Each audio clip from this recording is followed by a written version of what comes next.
La Ilíada de Homero, el poema épico más grande jamás escrito. Una historia sobre los héroes legendarios y las batallas de la guerra de Troya cuando los griegos lucharon para recuperar a Helena de Troya. Se trata de un maravilloso elenco de personajes, un mito.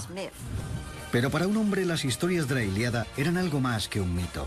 Homero describía la realidad, y esa iba a ser su misión, demostrarlo. Para Heinrich Schliemann, el poema era un mapa del tesoro que podría conducir a riquezas incalculables. Las joyas entregadas a Helena de Troya por el rey Príamo. Era oro y tenía un valor incalculable. Schliemann vivió con esta obsesión durante 20 años. Tenía una gran confianza en sí mismo. Solo tenía una idea en la cabeza: encontrar el tesoro. Su propia historia se convertiría en épica. La historia de un hombre y su búsqueda de las joyas perdidas de Helena de Troya.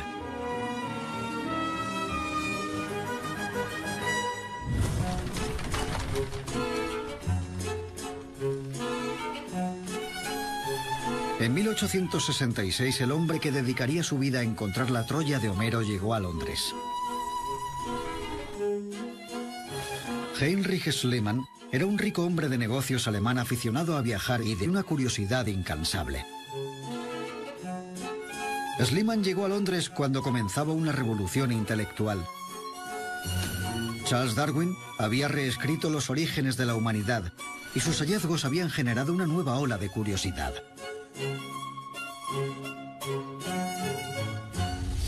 Es cierto que Schliemann llegó justo en el momento oportuno. Había mucho interés en la prehistoria y empezaba a extenderse por el mundillo de la arqueología. Hasta ese momento se pensaba que la civilización europea había comenzado con la Grecia antigua. Pero empezó a surgir una corriente que apuntaba a que los orígenes se podrían remontar a mucho antes, que el pasado de la humanidad estaba aún por descubrirse. En la época de Schliemann, la gente no sabía que existía más historia antes de la antigua Grecia. Para Schliemann, encontrar la primera gran civilización europea suponía un reto digno para un hombre rico que quería labrarse una reputación. Y a pesar de su falta de experiencia, planeó invertir su vasta fortuna en la floreciente ciencia de la arqueología. El campo de la arqueología era uno de los temas más interesantes de estudio. No creo que Schliemann estuviera interesado en hallar la prehistoria. Sus motivos no eran tan intelectuales.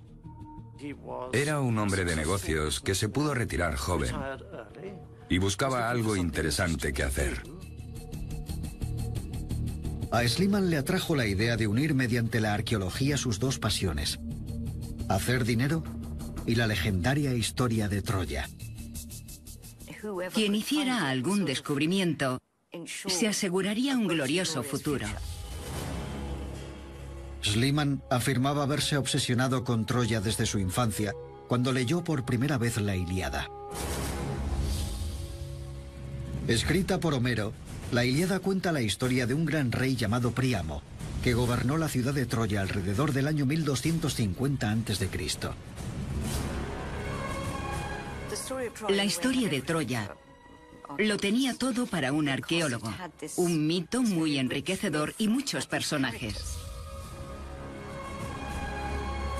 Paris, hijo del rey Príamo, causó el caos al seducir a la preciosa princesa griega Helena y se la robó a su marido Menelao para llevarla a la ciudad de su padre. Se decía que Helena era la mujer más hermosa del mundo. Como represalia, Agamenón, rey de Micenas, la ciudad más poderosa de toda Grecia, envió 1000 naves para recuperar a Helena y asentó a su inmenso ejército cerca de los muros de la ciudad. Los griegos hicieron coalición bajo Agamenón. Se juntaron para recuperar a Helena por la fuerza. Lo que lo hace tan fascinante es que todo era de proporciones inmensas. Tras 10 años de asedio, los griegos se abrieron camino, matando a los habitantes de Troya y reduciendo a cenizas la ciudad. Lo tiene todo. Hay héroes, batallas, riquezas y mujeres preciosas. Para Schliemann, lo más importante era la posible existencia de tesoros enterrados. En la Ilíada de Homero se hablaba del tesoro de Príamo, una colección incalculable de oro y joyas que el rey le había regalado a Helena. A Schliemann le cautivaba la idea de que el oro se hubiese escondido en la ciudad agonizante durante la destrucción final de Troya bajo las llamas. No se quitaba esa imagen de la cabeza. Estaba tan obsesionado con la Ilíada que para él, el relato sobre el tesoro de Príamo era real. Si Homero había dicho que había oro, es que había oro. De hecho, el tesoro no juega un papel importante en la Ilíada, pero sí lo tenía en la mente de Schliemann. Schliemann creía que la Ilíada estaba repleta de pistas para ser descubiertas por los arqueólogos y que si las seguía le llevarían hasta el tesoro de Príamo. La mayoría de los historiadores del siglo XIX creían que la Troya de Homero solo era un mito, no un hecho histórico. Muchos investigadores pensaban que solo existía en la imaginación de Homero, que era mitología. Pero la convicción de Schliemann era firme y se autoasignó la misión de descifrar las pistas de la Ilíada con la misma dedicación con la que había creado su fortuna en los negocios. Tenía una energía extraordinaria. Era un hombre de grandes convicciones y concentración. Cuando se le metía algo en la cabeza, procedía con disciplina militar. Podía defenderse en 22 idiomas. De forma autodidacta, Schliemann aprendió griego antiguo en unos pocos meses. Solo hablaba en ese idioma y llenaba libretas enteras con traducciones hasta que fue capaz de leer a Homero en su idioma original. El hombre de negocios se transformó a sí mismo en un singular arqueólogo. Se volcó en dominar literatura e historia antigua. Y era muy capaz, era muy inteligente. A finales de 1868, con la obra de Homero en el bolsillo, Schliemann zarpó en busca de Troya. Solo tenía una idea en mente: encontrar el tesoro. Su destino era la Tróade, una llanura en la costa noroeste de Turquía. Aunque Schliemann no era el primero en buscar Troya en ese lugar, estaba seguro de que con la ayuda de Homero podría triunfar donde otros habían fracasado. Desde el siglo XIX siempre se había buscado Troya en la zona noroeste de lo que ahora es Turquía, pero es una zona muy amplia. Buscar en Tróade no iba a ser tarea fácil. La zona ocupaba unos 160 kilómetros cuadrados. Y la Troya de Homero era 1000 años anterior a la antigua Roma. Tendría que estar enterrada o detrás de construcciones hechas a posteriori. La prehistoria no estaba en lugares determinados. Estaba enterrada bajo capas y capas de distintos pueblos. Schliemann esperaba que la respuesta se hallara en un pueblo llamado Burnavasi. Estaba rodeado de restos arqueológicos y parecía el lugar ideal para la Troya descrita por Homero. Burnavasi tenía ciertos elementos que encajaban a la perfección, incluso restos de fortificaciones y murallas. Estaba bien posicionada, había restos en lo alto, montículos funerarios y ríos en la parte inferior. Todo encajaba a la perfección con la descripción que Homero hacía de Troya. Los arqueólogos ya habían excavado en la zona buscando Troya, pero no habían encontrado nada. Schliemann no se iba a rendir. Tenía su propio método para comprobar si Burnavasi encajaba con la Ilíada. En un conocido episodio de la Ilíada, el héroe griego Aquiles persigue al guerrero troyano Héctor dando 3 vueltas alrededor de las murallas de Troya antes de vencerle en combate singular.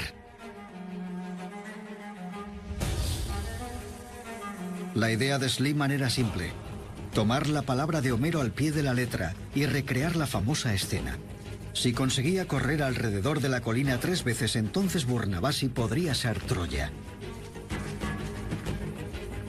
Pero enseguida se dio cuenta del problema.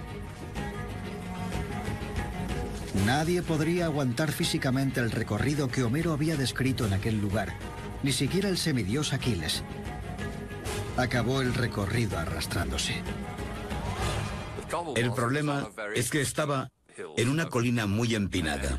Y si alguien se toma la Ilíada literalmente, como hacía Schliemann, enseguida se hacía obvio que no era posible hacerlo. Schliemann lo vio claro. Homero no podía equivocarse. Así que Burnavasi no era Troya. Concluyó que aquello no era Troya. Debía encontrarse en otra parte. Schliemann necesitaba proceder de otra manera, y su fe en Homero y la Ilíada estaba a punto de recompensarle. La siguiente parada de Schliemann era una colina llamada Isarlik, a 8 kilómetros al noroeste de Burnavasi. Bajo la sombra del monte Ida, Isarlik no era ajena a tales sospechas. Fue declarada la localización de Troya en el siglo XV, pero nadie había aportado pruebas. Cuando Schliemann llegó, se encontró la zona ocupada por otro arqueólogo llamado Frank Calvert.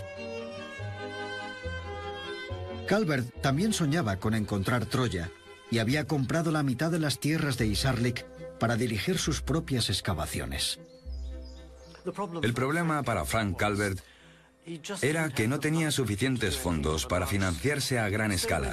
Así que cuando Schliemann apareció, vio una oportunidad, un hombre con mucho dinero al que le podía interesar su proyecto. Emocionado ante la idea de una excavación más amplia, Calvert presentó a Schliemann el secreto de Isarlik. Lo que parecía ser una colina era en realidad un amontonamiento de tierra hecho por el hombre. Lo que su excavación había descubierto era que no solo había ruinas griegas y romanas en la superficie, y que se veían perfectamente, sino que debajo de ellas había capas de periodos anteriores. Nadie sabía con certeza, ni siquiera Calvert, la antigüedad de la colina. Pero pensaba que la zona podría remontarse al año 1250 a.C., la época de la Ilíada y Helena de Troya. Creía que había muchas posibilidades de que debajo de las ruinas estuviera la ciudad de la que hablaba Homero. Schliemann sometió la colina a su test de Aquiles.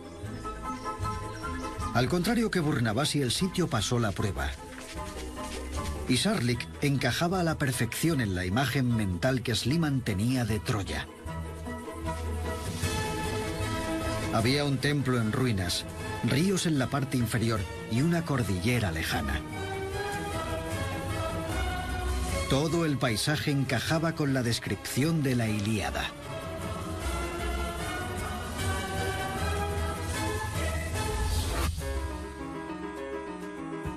Schliemann estaba listo para excavar en busca de Troya y quería empezar cuanto antes. Pero Calvert le dijo que necesitaría el permiso del gobierno turco. Calvert era un hombre cauto, todo lo contrario que Schliemann. Schliemann no había amasado su fortuna siendo cauteloso. Ignoró a Calvert y contrató empleados para comenzar con la excavación de todas formas. La autorización podía esperar. Era un hombre influyente. Tenía mucho dinero, pero lo que no tenía era diplomacia, lo cual es importante si vas a excavar en un país extranjero. Los turcos se enfurecieron al descubrir que Schliemann estaba acabando. Le exigieron que saliera de Isarlik, pero Schliemann no iba a rendirse. Estableció muchos contactos con los más poderosos e influyentes. Bombardeó a todos con cientos de cartas. Schliemann envió a los turcos montones de disculpas y de amenazas. El estilo de las cartas de Schliemann muestran una actitud de acoso hacia los débiles y muy sumisa y aduladora hacia los fuertes. Sabía de qué hilos debía tirar y sabía muy bien a quién podía sobornar. Todo eso le ayudó a persuadir a las autoridades turcas de que le dejasen hacer lo que quisiera. Después de 3 años, Schliemann consiguió un trato. Tendría que pagar por todas las excavaciones en Hisarlik y repartir los hallazgos al 50% con el gobierno turco. Pero al menos ya tenía su autorización oficial para buscar Troya. Se puso manos a la obra, pero pronto descubrió que Hisarlik era un yacimiento muy complejo. Había muchas épocas diferentes enterradas. La colina se había ido formando a lo largo del tiempo, con una capa sobre otra, como si fuera un cuenco boca abajo. Durante siglos, los habitantes de Hisarlik habían ido añadiendo capas, edificando durante cientos de años. Schliemann dio por hecho que como la Troya de Homero se remontaba al 1250 a.C., hace unos 3000 años, tendría que estar en el fondo. Para Schliemann, el hecho de que Homero fuese de los comienzos de la literatura griega significaba que su Troya debía de encontrarse en la primera de la lista de las Troyas sucesivas. Schliemann desarrolló un plan sencillo y brutal. Podría quitar de golpe gran cantidad de capas, arrasando con todo hasta llegar al centro de la colina. Aquello era una medida tremendamente drástica, incluso en la década de 1870. Schliemann era así. Quería ir directo al grano, encontrar el tesoro, construir la imagen de Troya y ser el hombre que la descubriera. Frank Calver estaba horrorizado. Como arqueólogo profesional insistió a Schliemann para que procediese con más cautela, separando con cuidado capas finas e ir cribando con cuidado los hallazgos. Por sus excavaciones, podemos conocer la forma de trabajar de Frank Calvert. A él le habría gustado que Schliemann excavase despacio y con cuidado. Pero Schliemann casi podía oler el tesoro de Príamo. Seguiría adelante con todas sus fuerzas. Schliemann ignoró por completo los consejos de Calvert sobre el complejo yacimiento y la forma de trabajarlo. Como resultado, comenzó a abrirse una brecha en las relaciones entre Calvert y Schliemann. Consiguió gran equipamiento y mucho personal. Su fortuna le permitía comprar toda la maquinaria de minería que necesitase. Su objetivo era deshacer grandes porciones de tierra para llegar hasta el fondo lo antes posible. Había cabestrantes, palancas, incluso arietes, y lo más impactante de todo, la dinamita. Sus métodos eran un poco, digamos, alarmantes. Era un arqueólogo inconsciente y torpe. No respetaba los yacimientos, no marcaba las zonas correctamente. Aquello supuso que se perdiesen detalles valiosos por su culpa, echando a perder grandes cantidades de restos. Schliemann solía recibir a menudo la visita al yacimiento de su mujer Sofía, una joven griega 30 años menor que él. Sofía le recordaba a Helena de Troya y estaba desesperado por implicarla en la búsqueda del tesoro de Príamo.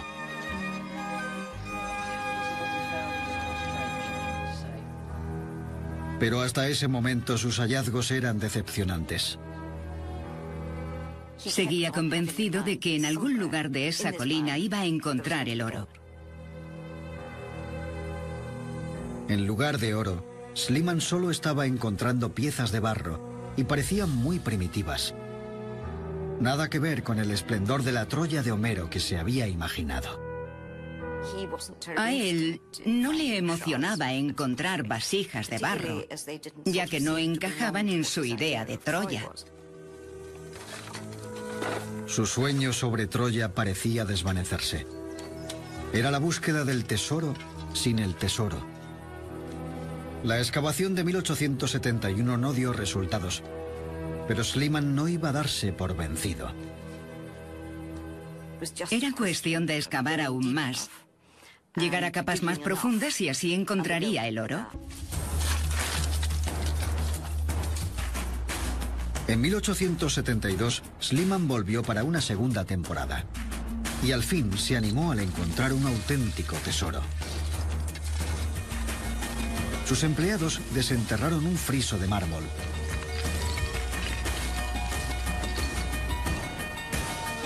Mostraba al dios Apolo en su carruaje tirado por 4 caballos.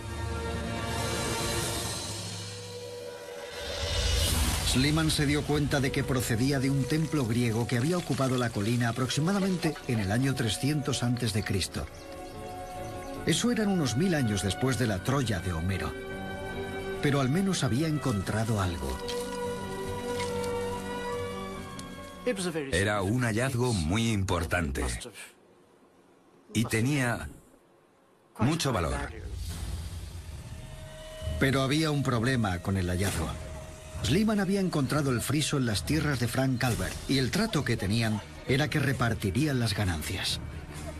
El trato que tenía con Frank Calvert era que iba a repartir todo. Pero ¿cómo se podía dividir un hallazgo así? Uno de los dos tendría que quedárselo.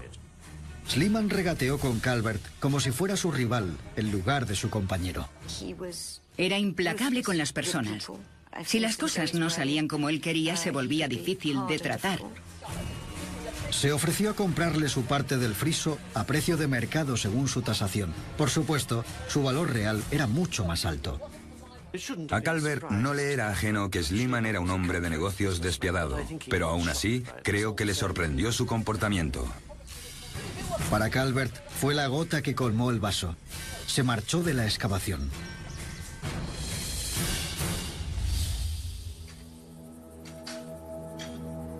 Para muchos, perder a su mentor arqueólogo habría sido un inconveniente, pero no desanimó a Schliemann. Aunque le faltaba experiencia, continuó usando los conocimientos que Calvert le había enseñado.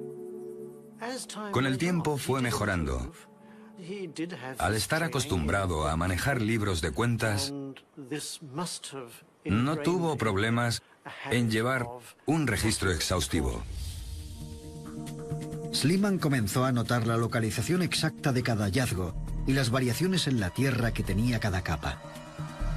Contrató fotógrafos para registrar cada detalle. Schliemann introdujo la fotografía. Había fotos muy bonitas que creo que compensaron lo que había hecho en el yacimiento hasta entonces. Iba recreando toda la colina con fotografías detalladas. Y para la tercera temporada de excavaciones, en 1873, sus esfuerzos fueron recompensados.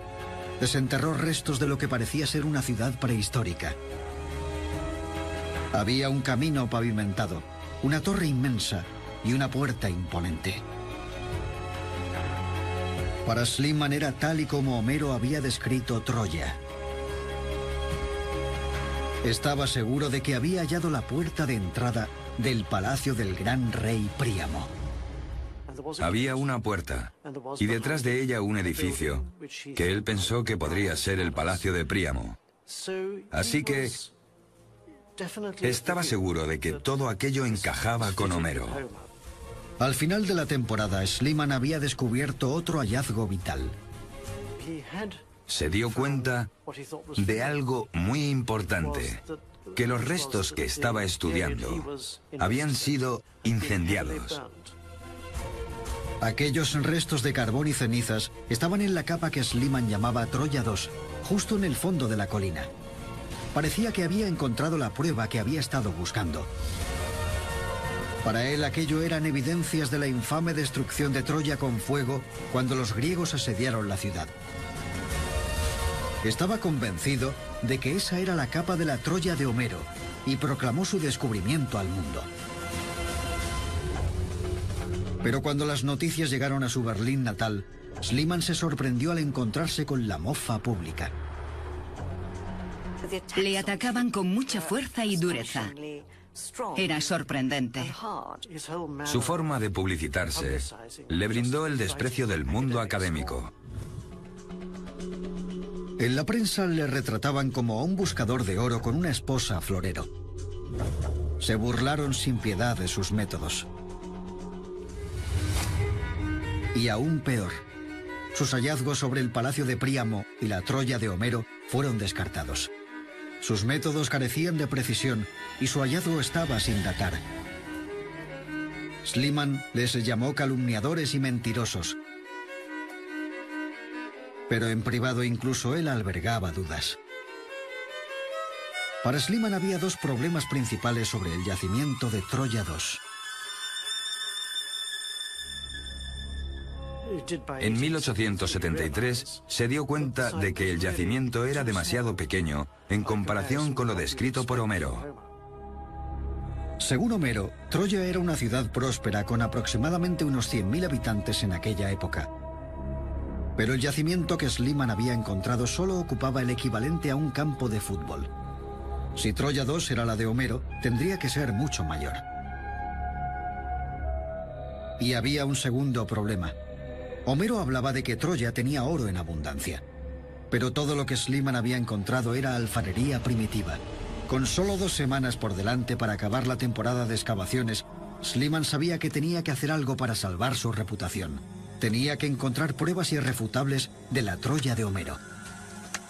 Nadie daba crédito a su trabajo. Y él era incapaz de tolerar cualquier tipo de crítica. Entonces, justo antes de que acabase la temporada, ocurrió algo. Schliemann contó que en mitad de las excavaciones, de pronto dio con algo escondido en el muro de Troya 2. Se inventó una excusa para enviar a los trabajadores a un descanso, dejándole a él y a su esposa Sofía solos en el yacimiento.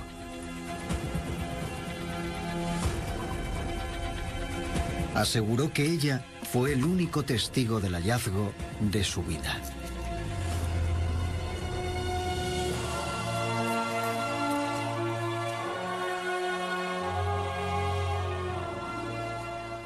Ahí estaba, un alijo impresionante de brillante oro.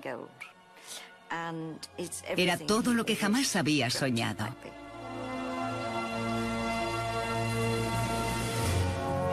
Había brazaletes, collares, anillos de oro, cálices y muchas otras cosas. Había recipientes de oro y plata y muchos objetos de bronce. Al parecer, todo guardado junto. Había oro y tenía mucho valor. Seguro que en ese momento estaría pensando, lo hice, por fin lo he conseguido. Para Schliemann, el oro solo había podido llegar hasta allí de una manera. Era el tesoro de Príamo, abandonado en el muro mientras los troyanos huían de la ciudad en llamas. Tenía la prueba de que no se había equivocado, para callar a la gente que no le creía. Schliemann llamó a su descubrimiento las joyas de Helena. Como gesto triunfal, Schliemann contó que Sofía llevó parte del tesoro a casa envuelto en su manto rojo. Era obvio que todo aquello le producía muchísima emoción. De nuevo, Schliemann proclamó su descubrimiento al mundo, pero esta vez eligió una forma peculiar para hacerlo. Llamó a un fotógrafo y crearon sin saberlo una de las fotografías más famosas en la arqueología. Hizo que Sofía se vistiera y se pusiera las joyas para hacerle una foto. La fotografía dio la vuelta al mundo.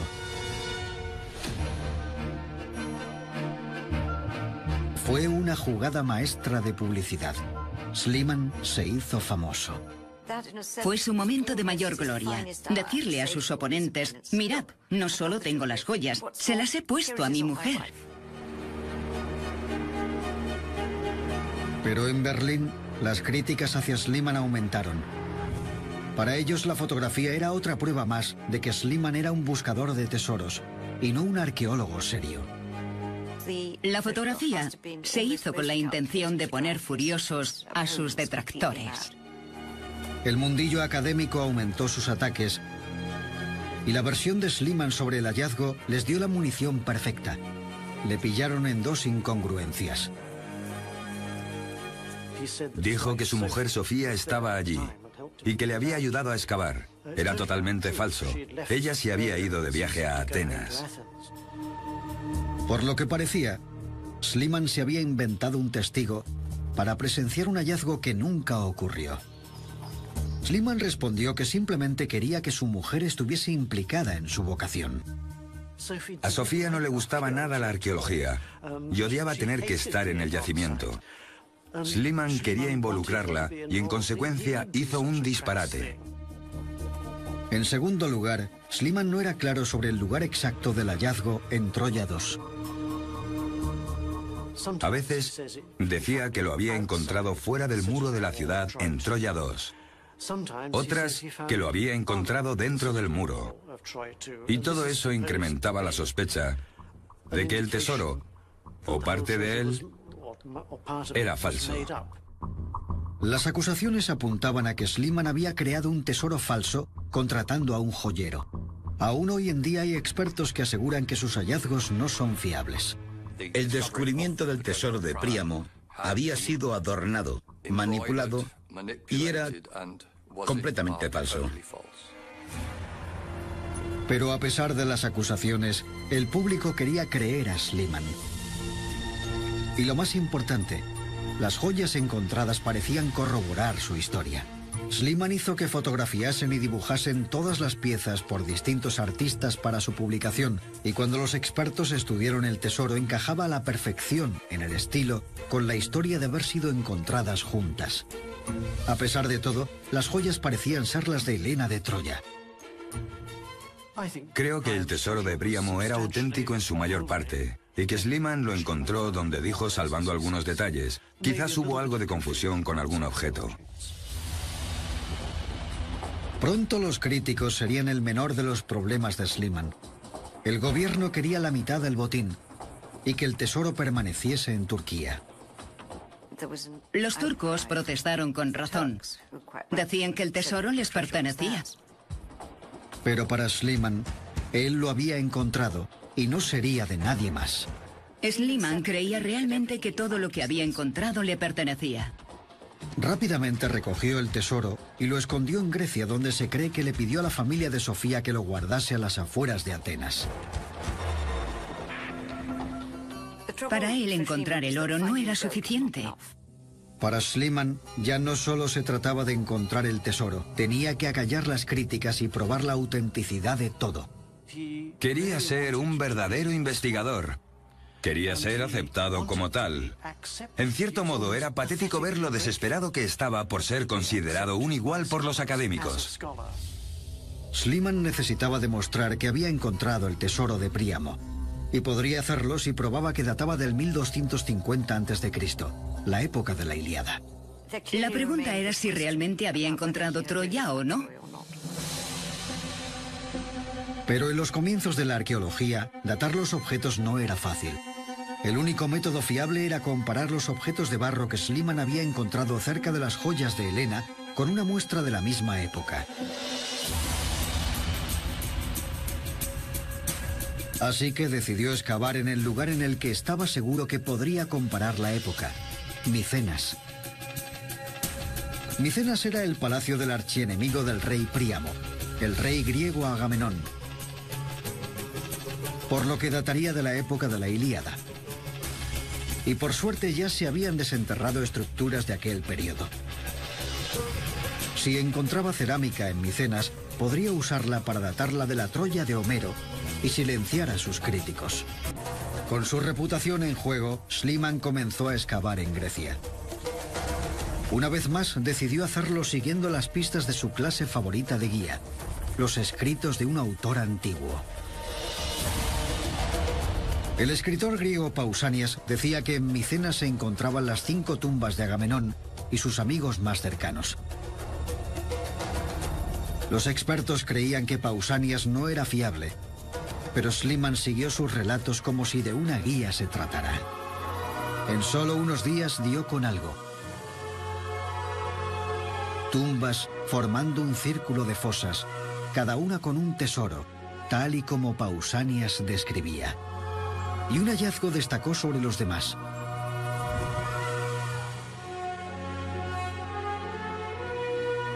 Una máscara funeraria encontrada encima de la cara de un guerrero de unos 35 años. Se cuenta que Schliemann telegrafió al rey de Grecia diciéndole: «He contemplado el rostro de Agamenón». La estrategia poco imaginativa de Schliemann no debería haber funcionado, pero lo hizo. Con su confianza de arqueólogo renovada, Schliemann creía que si conseguía regresar a Isarlik una vez más, podría probar finalmente que había encontrado la Troya de Homero. En 1890, Schliemann había hecho las paces con el gobierno turco y se le concedió permiso para enfrentarse a excavar una vez más. Su plan: usar la cerámica y las construcciones halladas en Micenas para confirmar de una vez por todas que la colina de Isarlik databa del año 1250 a.C. y que realmente había encontrado el tesoro de Príamo. Por entonces Schliemann tenía una gran ayuda profesional al contratar al ingenioso arquitecto Wilhelm Dörpfeld.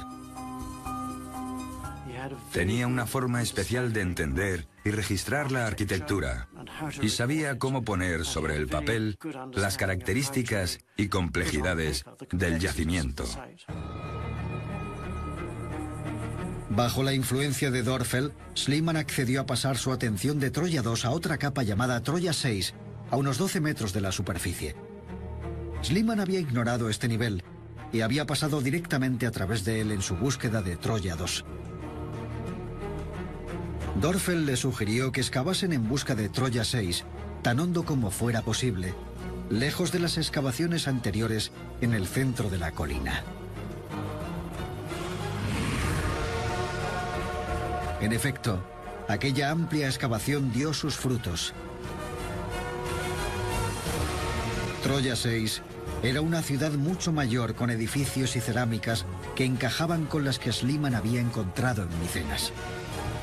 Al fin, creía haber hallado el objeto de su obsesión, la Troya de Homero.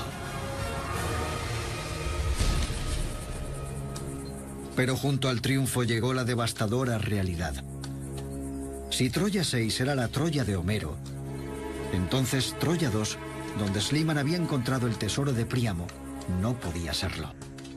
Y aún peor, debido a sus prisas para llegar hasta el fondo de la colina, Schliemann había arruinado la misma ciudad que llevaba buscando 20 años. En el proceso había destruido enormes áreas de la Troya real y había arruinado evidencias arqueológicas de vital importancia.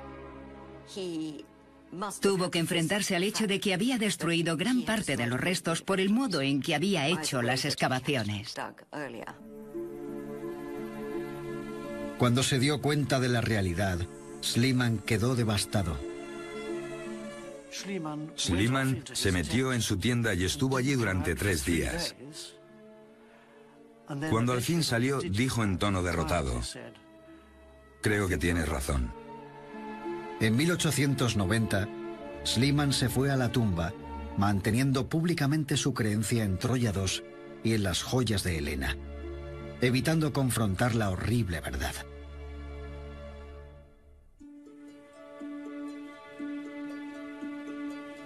Pero el misterio del tesoro de Príamo estaba lejos de resolverse. Schliemann legó las joyas de Helena al Museo de Berlín y permanecieron allí hasta el siglo XX, cuando desaparecieron, convirtiéndose de nuevo en las joyas perdidas. Era un gran paralelismo con toda la historia del tesoro de Troya.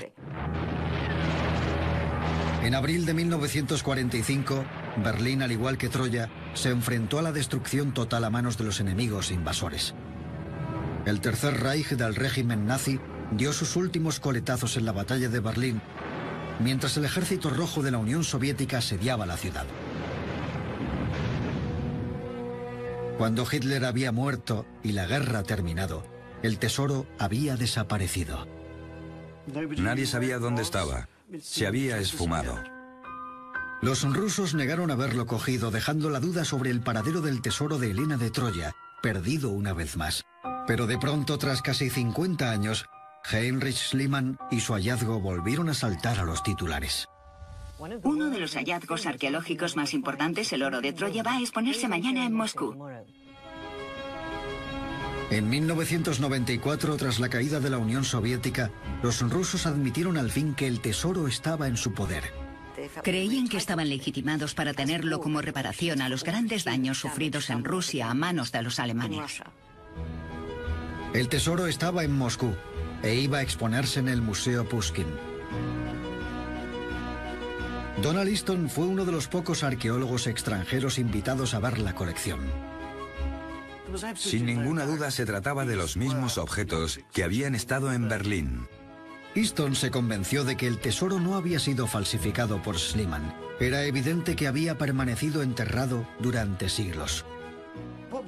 Era evidente que aquellos objetos habían salido de la tierra. No era posible que se hubiesen fabricado por encargo en el siglo XIX. Pero con esta afirmación había un inconveniente. Easton corroboró lo que Schliemann probablemente ya sabía, pero nunca admitió. Lo que llamamos el tesoro de Príamo no es realmente el tesoro de Príamo. Es de unos 1000 años antes que cualquier guerra troyana de la que se tenga constancia. Troya II, donde Schliemann había encontrado el tesoro, se había construido aproximadamente en el año 2300 a.C., 1000 años antes que la Troya de Homero. Así que no podía tratarse de las joyas de Helena de Troya. Pero su hallazgo pertenecía a una de las primeras civilizaciones europeas, más antiguo que cualquier descubrimiento desenterrado hasta entonces.